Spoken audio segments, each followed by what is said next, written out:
В Алданском районе ордена и медали Героев Отечества имеют 25 человек. В местной библиотеке прошел торжественный вечер, посвященный Дню Героев Отечества. Кроме того, в рамках мероприятия ветеранам вручили памятные медали. Подробнее расскажут коллеги.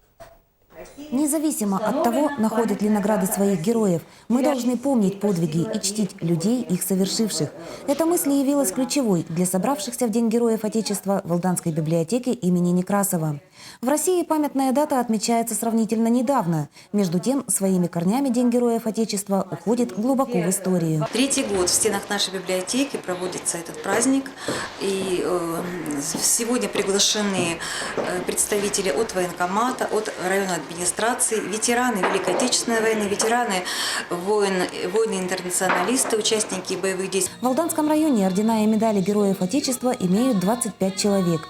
Это ветераны Великой Отечественной войны, участники боевых действий в Афганистане, Вьетнаме и Чечне. Праздник интересен именно в плане поднятия нашего политического настроения, чтобы наши люди, наше население, наша молодежь знала, что среди нас живут герои. На встрече, посвященной памятной дате, награды к 70-летию Великой Победы получили 5 участников войн от общественной организации «Боевое братство». Медали героям вручал военный комиссар Алданского района Олег Бабич. Подарки приглашенным приготовили и сотрудники администрации района. Татьяна Вахнина, Дмитрий Заливин, НВК «Саха», Алдан.